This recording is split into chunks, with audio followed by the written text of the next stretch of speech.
is Stella. Welcome back to the channel. Happy first day of spring, everyone. Hope all of you are doing great and safe wherever you are. Sorry, it's been a while since I did my last video. You could say I had the holiday blues. Yeah, it's a what can I say? A normal occurrence especially with us Filipino workers working overseas. We call it homesickness. It's been a year since I last saw my family, and I kind of miss them. And as all of you know, there's a pandemic going out there, and it's not easy to travel. And even if I had the capability to travel, I will be quarantined for 14 days, and then I'll just have to spend a few days with my kids, and then when I get back here, I'll be undergoing another 14-day quarantine. So it's not worth taking the holidays off, even though I feel homesick and I feel lonely. I really don't have any much choice in the matter but to suck it up. Anyway, that's just life. What I want to talk about today is it worth taking the time and effort to enlighten active Jehovah's Witnesses or physically out, mentally in people, and try to wake them up? What do you feel about that? What do you think about that? Do you have any experience with talking to active witnesses or to physically out, mentally in people? If you have any, please drop them by the comment section below, and we can share our experiences. Anyway, I had several conversations with different people, and the first one I had was with my closest friend here in Macau. She kind of challenged me because I was on the point of leaving that time, and she sent me a message challenging me that if I could give her evidence, then she will come and join to whatever I was fighting for. Yeah, basically what she said was, give me the evidence and I'll join you. So I thought that she would be true to her words, and so I sent her verifiable evidence from trusted sites, but instead of considering them, she got mad at me and told me to stop sending her those materials because they're not true. They're from Satan. I don't know what to say about that, because I was expecting more from her, because she was the one who came to me and asked me for evidence, and when I gave them to her, instead of looking into them, she got mad. And yeah, why am I disappointed? Because she was not a born-in witness, so I thought she would be open-minded. She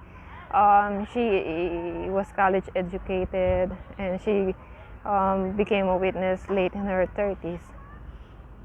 And at the time that I was coming back to the organization, she was also doing the same, because she went inactive when she went back to the Philippines, and she just got back into being an active witness back in 2017. So at the time when she was doing the Bible study, I was also doing the same, but with different Bible teachers. So I think that experience brought us closer together. We had so much to catch up on, and yeah, we kind of encouraging each other. So that what made us closer.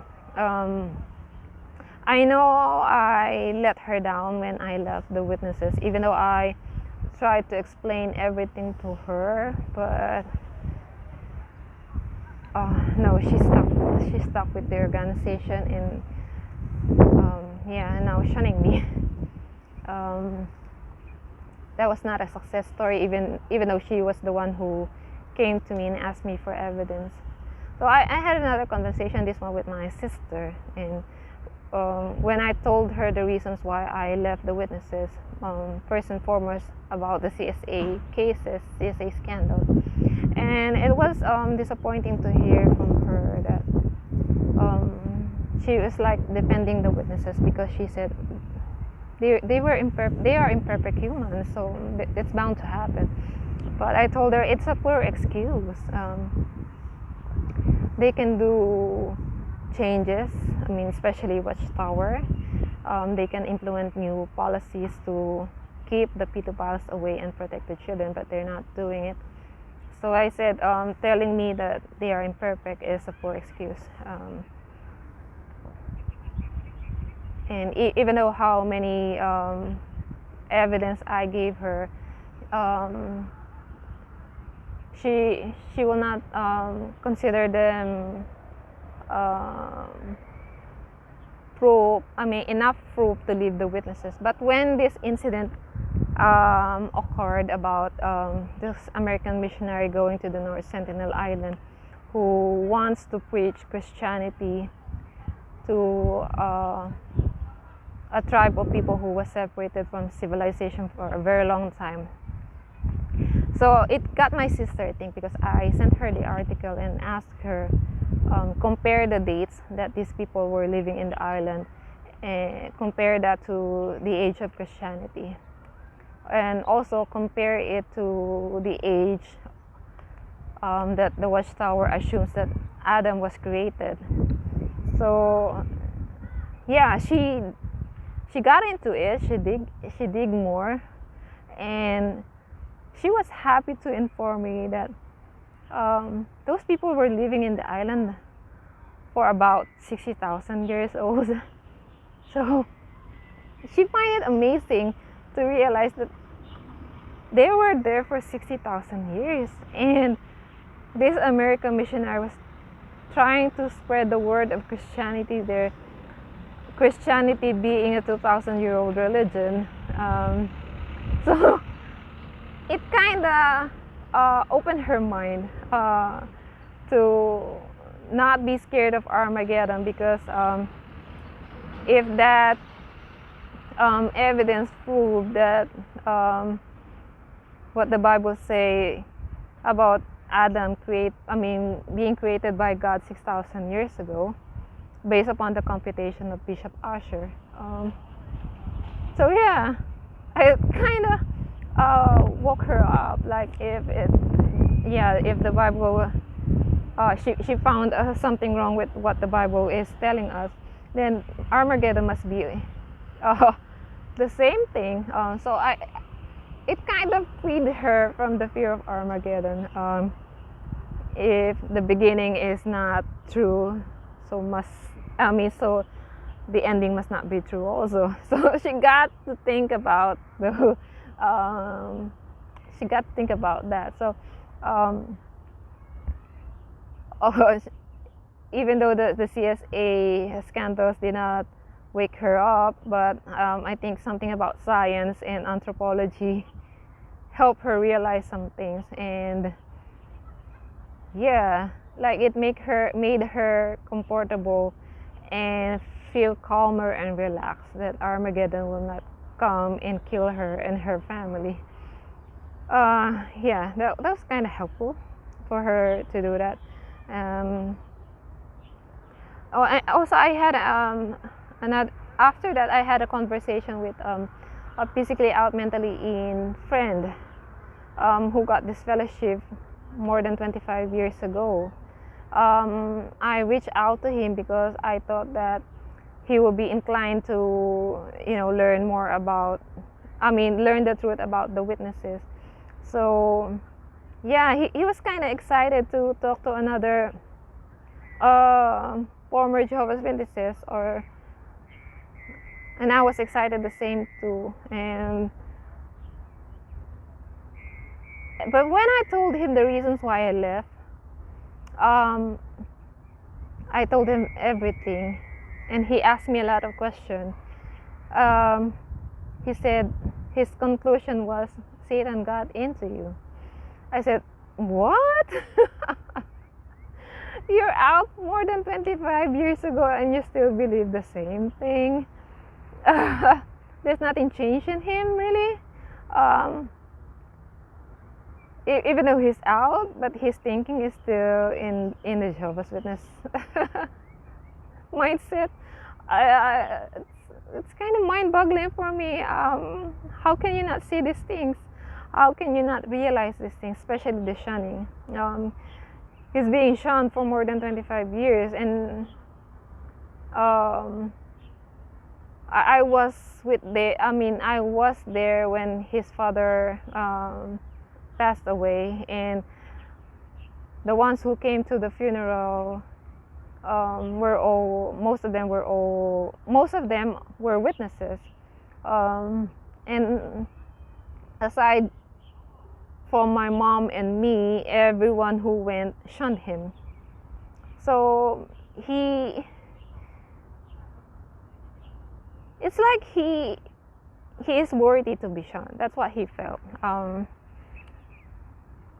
He didn't see the conditional love that the witnesses are giving. Like, if you will come back, then they will accept you. He cannot see that. It's like,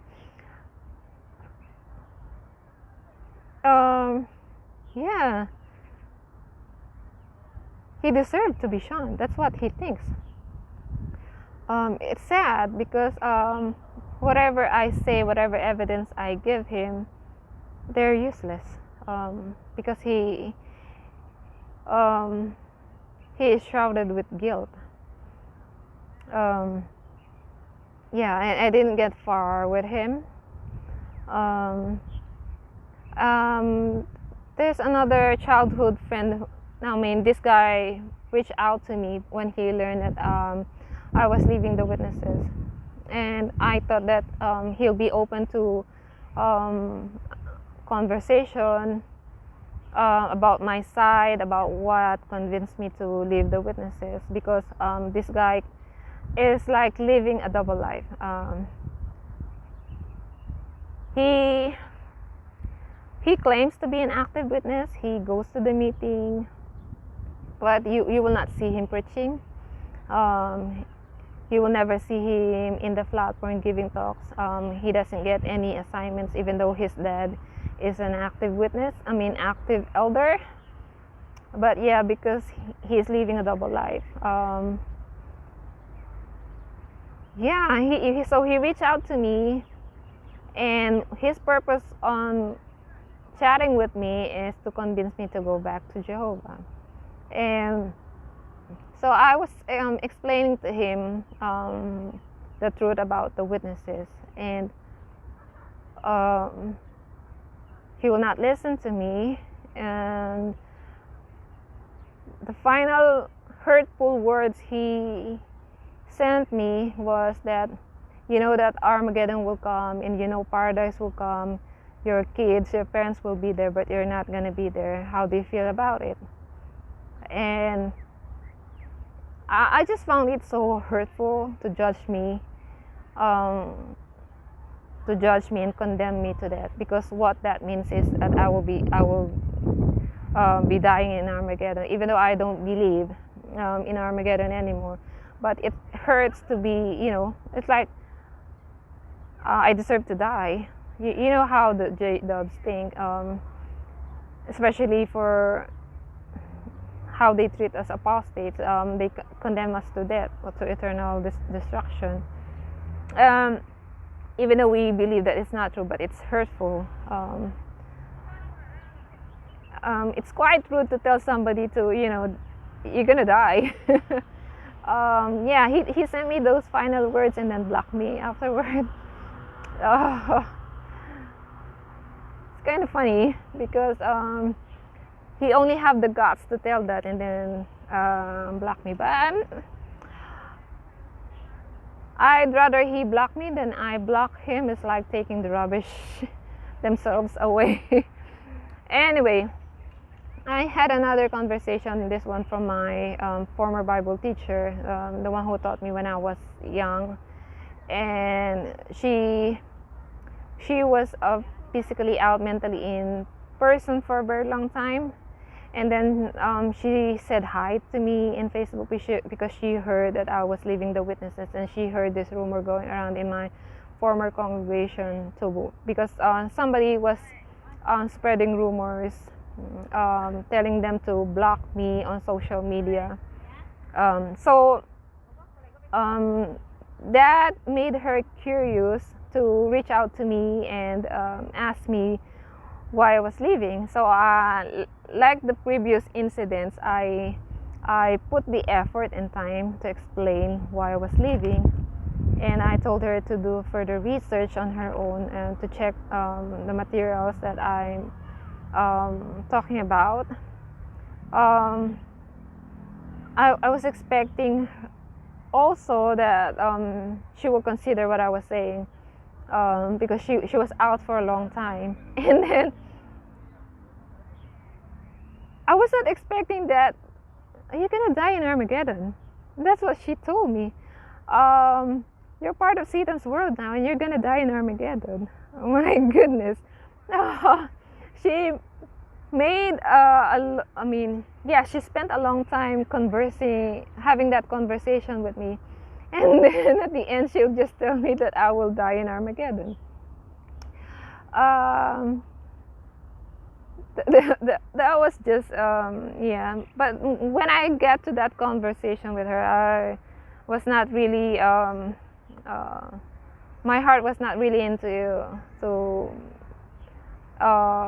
talking to another active Jehovah's Witness anymore at the time, because from the previous experience I had, it's not worth doing it. Like, what the hell am I doing? I'm trying to, they're asking me, and I'm trying my best to explain to them, but I'm not getting anywhere. They already made up their mind, except for my sister, who saw things in different light. But with those other people, even though they asked me, they came to me and asked me why, and I told them why, they just condemned me to Armageddon. They called me names, spawn of Satan and apostate, things like that. So what I can conclude from these conversations I have with them is, I think it is fruitful to have a lengthy conversation with an active witness, even with a physically out, mentally in person. The problem with this fellowship ones and with POMIs is they feel guilty, and they feel that they deserve to be shunned. And it is much better to talk to the ones waking up if they come to you. People who are having doubts. It's much more easier to talk to them because they are on the verge of waking up. But with regards to talking to active witnesses, or even with this fellowship people, it's not really that advisable to do. Like with my nephew, I did reach out to him because he came to me for help, because his mom kicked him out of the house even before he got this fellowship. And so I told him that don't feel guilty about that. It's not your fault. What you experienced was just normal part of growing up. And and don't beat up yourself. But he really felt guilty and wants to go back to the organization. And I sent her my video about how I woke up. And I thought that I was helping him in some way, aside from financial help. But so I tried to reach out to him and tried to wake him up, but I didn't get far. He stopped talking to me. It's like another ExJw shunning another ExJw. That's what he did. I felt sad about that because I really felt bad about him. I wish that he could see the things that I am seeing, the truth about the witnesses, about the conditional love that I give. But yeah, no, I didn't get far with my nephew. Instead, he shunned me. With regards to my dad, he gave me an audience, but we still have this level of relationship. We don't talk as much as we talked before. Anyway, I expected that, and I don't want them to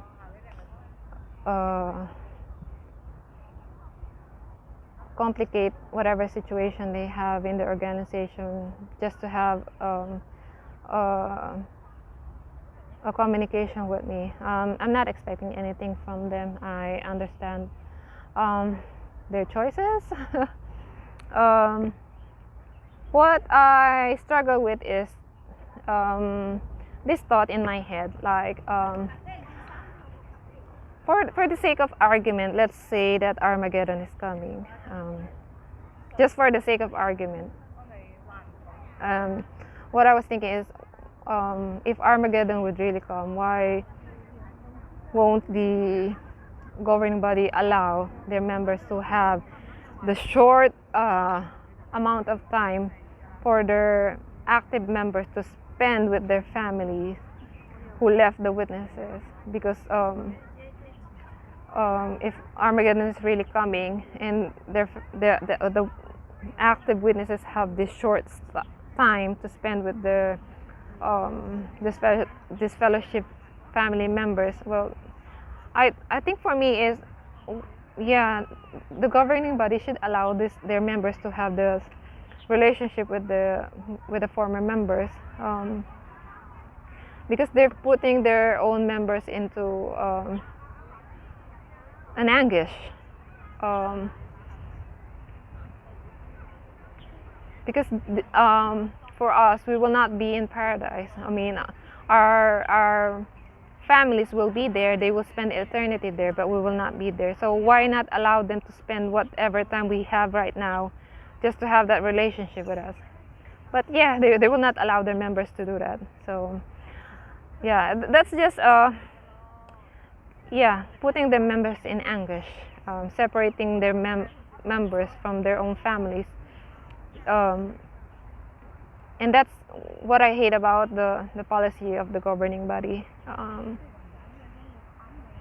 Even though we know that Armageddon is not coming, but yeah, for them, they believe that it will come. So why not just give us that time, that remaining time before Armageddon, so we still have that relationship with our families? But yeah, they're not gonna do that, and that's just what I was thinking this past few weeks. I mean, they're just a thief of joy. Will not allow their own members to have this brief time with their own family. They'll not allow that to happen. So yeah. Anyway, I'm not. I'm saying I'm not. I don't say that Armageddon is true, but yeah, just for the sake of our argument. Anyway, those are just my thoughts. What I can advise to those who want to wake their family or their friends from the witnesses, just keep planting seeds from time to time, here and then, but don't bombard them with information you have. It's not going to be helpful for you or for them. It will just speed up the process of separation. So if you want to keep your relationship with your family and friends, and if you're on the way out, just do it slowly. And if you want to help them, just drop seeds from time to time. But if you want, well, it all depends on you. If you want to do a quick cutting off process or leaving process, because that is what I did. I left quickly because I cannot fake it anymore, that I feel cringy whenever I go to the meetings. I cannot even stand hearing the songs, the kingdom songs, and I cannot bear to close my eyes during prayers. And whenever I hear public talks and watchtower studies back in those days, yeah, I tend to murmur things with my closest friend and altar. I will say things like manipulation, brainwashing, and things like that while I was sitting in the kingdom hall. So I cannot stand being in the kingdom hall before. So yeah, I decided to it's better for me to leave. But for those who cannot do the speedy process and you want to keep your relationship with your family, I advise you just slowly fade away and try not to convince anyone of what you are, what you discover, because they will think you're crazy, and that they will think that Satan got into you, and then they will start calling you an apostate, and sooner or later the elders will haunt you, and then you're gonna get disfellowship. So yeah, you just gonna tread carefully on your way out. But anyway, each to their own. Those are just my thoughts. If you have any advice, anything that you find useful on your way out, please drop in by the comment section below. I would love to hear your thoughts about this. What helped you, and what do you think can help other people as well? And yeah, I would love to see what you have in store, what's in your head and in your experiences. So yeah, this is all what I want to share, and I hope I can do more videos in the future. I have taken down notes, ideas and things that I want to talk about, and I'm still working on them. We'll see. Anyway, this is just for now, and I hope to see you soon. Bye and take care.